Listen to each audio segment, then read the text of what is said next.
how to do it in a way that you share the knowledge but don't share the secrets, that's probably something that is a challenge.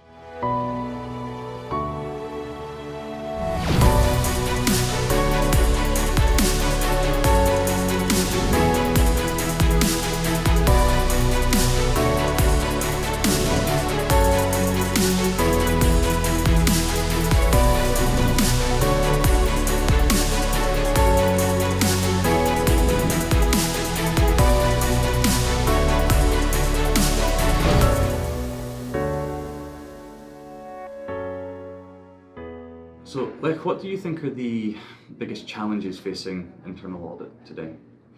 I think one of the biggest challenges is the recognition in the company.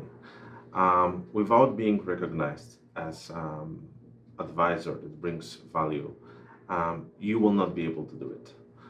Even with the best skill set in the teams, you will be blocked by the management to really do important topics. I think it's the main challenge that the internal audit faces. Once you go over it, you're facing another ones, like getting the right skill set to deliver, and being able to address the most important risks of the company. Sure. I guess one of the biggest risks that I've been made aware of and challenges of really the business, not just audit, is cybersecurity, which attacks seem to be constantly developing, and where one door is shut and another one is found to be open, and it's something that's fluid and constant. Do you think that there is a call for more collaboration between corporations on their findings that may be relevant for other businesses, and also between the government and the corporate world on sharing information in their findings, and also their development of cybersecurity that can add value across the board?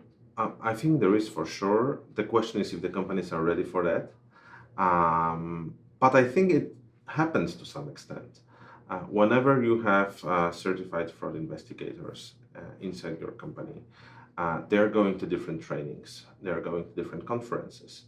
So they share this knowledge with their colleagues. Now the question is, are they only using it for their investigations, or are they also using it to speak with others, to teach the others in the company, including other internal auditors, right? Because not every internal auditor will be a fraud investigator, especially in big companies, right? With a bigger internal audit department. So their role is the same as internal auditors' role in this respect, that they also have to teach others what are the risks, what are the newest cybersecurity, let's say, developments from the bedside, and what does other companies do, what they learn that other companies do to protect from it. Okay.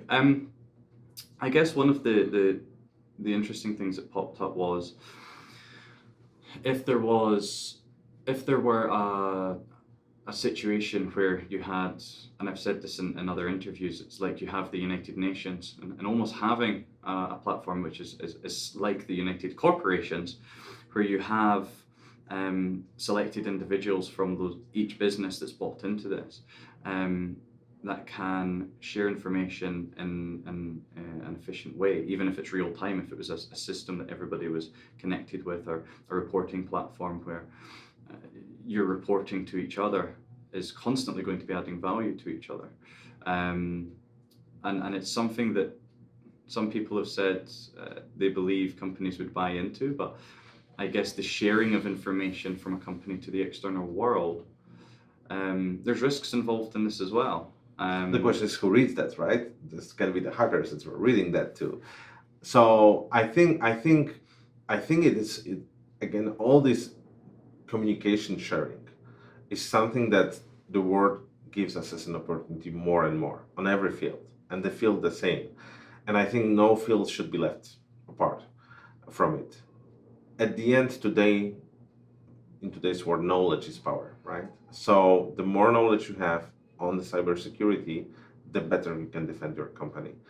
Now, how to do it in a way that you share the knowledge but don't share the secrets, that's probably something that is a challenge. but I think like every challenge, it will, it will come over. At the end, if there is a demand, the way will be found. Okay. I would like to move the discussion back to more of the kind of career and experience side of things again, because you've obviously relocated twice, from Poland to Germany and then Germany to here.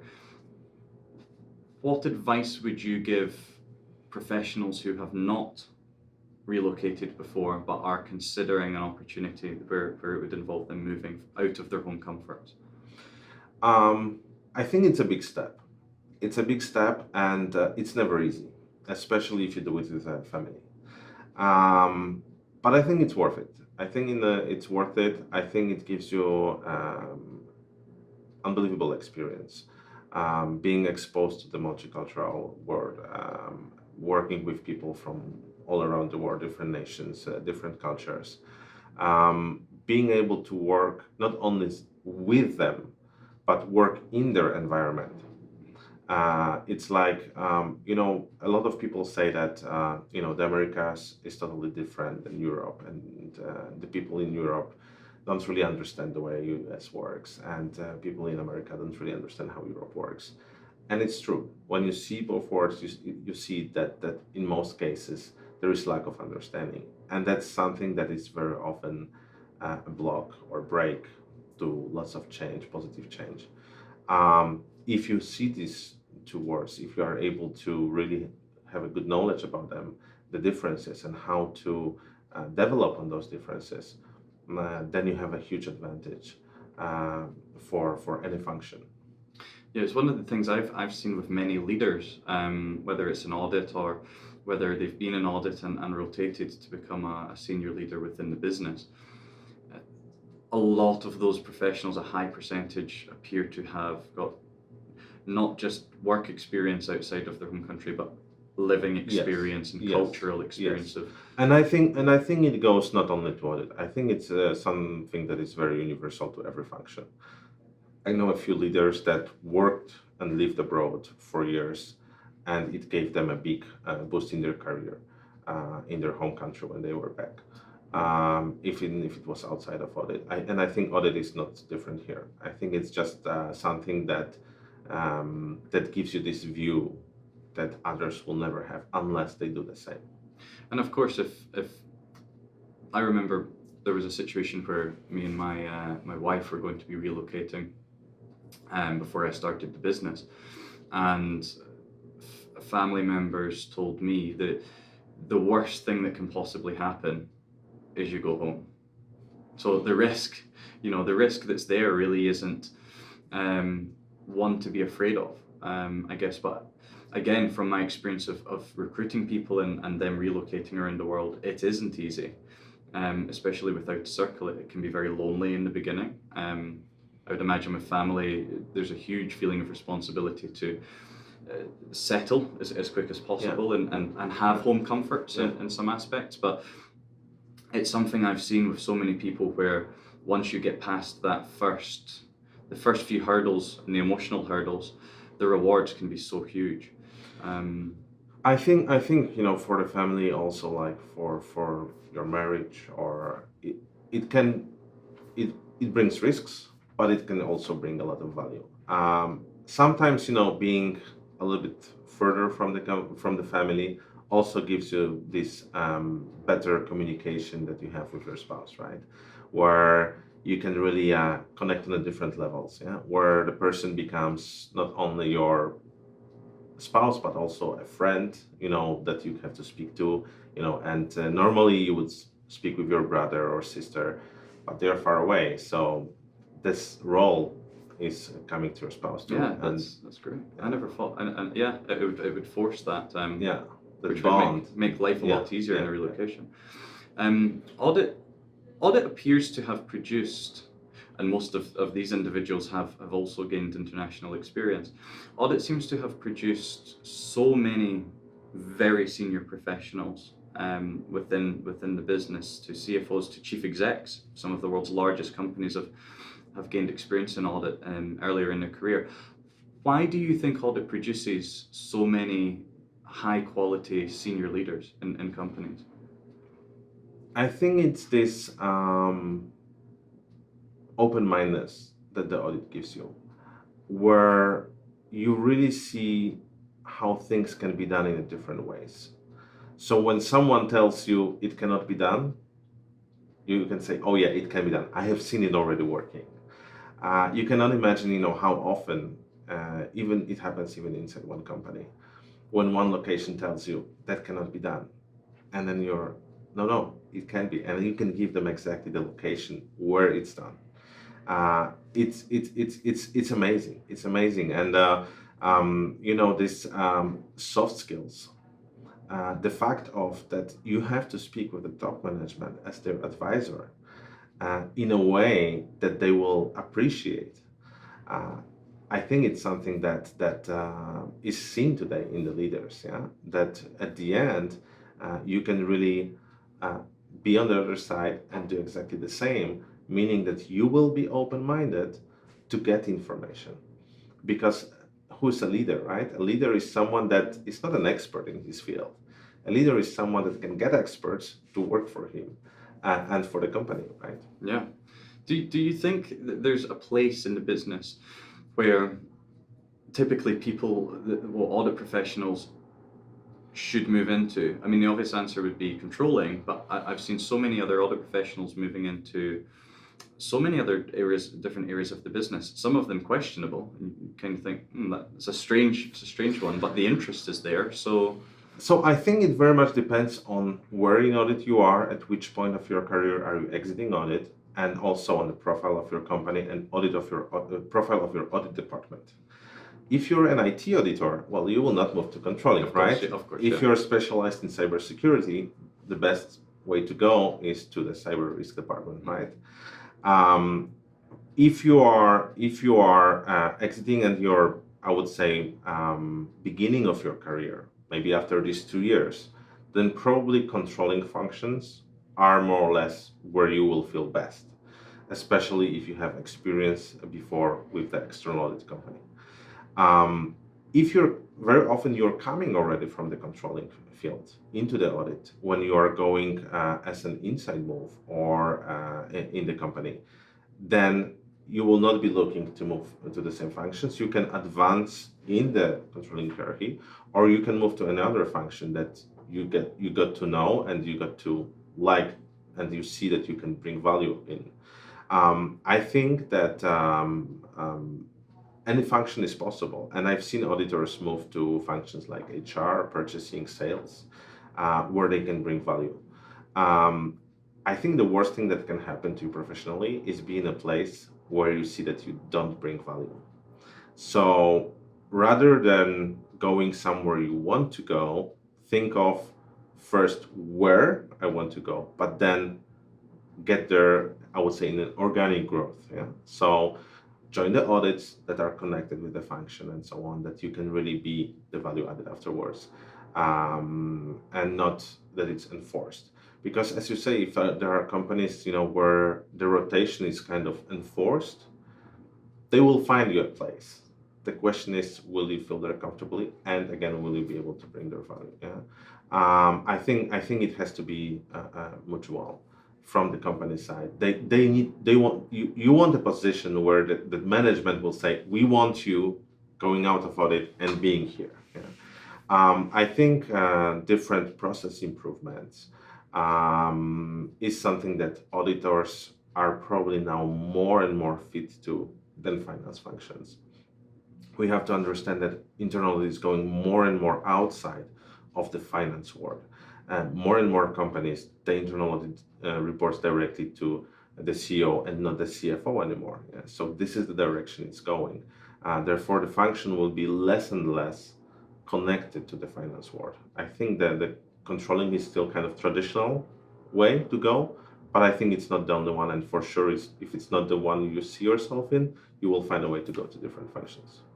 Do you think that the relationship between the business and audit should almost be, is it a measurement of success if the business are coming to audit and saying, you've been here for 3 years, maybe 4, I have a position open, I want to hire you? Is that a key measurement obviously it's not one that would be used to measure success of audit in the business, but is it an unwritten measurement of success between the relationship to say they're coming to us to take our people when they're ready to rotate? I mean, it's a good thing. I think the first measure is when they want you to audit the really important things, where they want to welcome you on audits. Mhm. I think that's the first measure of success, where the management is not afraid of you, but sees you as this enabler, as a improvement coordinator, we can say. The second is for sure the recognition of people working on it. If they are seen as good professionals, they will be welcomed to audits, but also they will be welcomed to other functions. Yeah. I think you can say that it's the second measure of success of internal audit function. Yes. Okay. Do you think that so obviously your first measurement is again linked to the perception of audit and them, because they would need to be able to see the value you can add in order to say, oh, we need you to, these are my concerns, Yeah. and open up about them. Do you think that the education process of internal audit to the business is something that is down to internal marketing, or is it mostly down to one-on-one relationships? I think it's done more and more on basic relationship, one-to-one relationship, where the audit professionals and mostly the audit management has to spend more and more time with management and explain them. So it's kind of, I would say, how to call it, not a live marketing, but a natural marketing, right? If you do it through, I mean, it's of course very important today, to have your own internal audit website or whichever other communication tool is used in the company, to be present, to be visible to people, so that people understand what is your function, what you really do, and so on. But nothing replaces the one-to-one. And I think, also the area of responsibility. This is when we spoke about the travels. This is why also the travels will not disappear, because you need this relation one-to-one with the management in all countries, regions, or wherever the internal audit is present.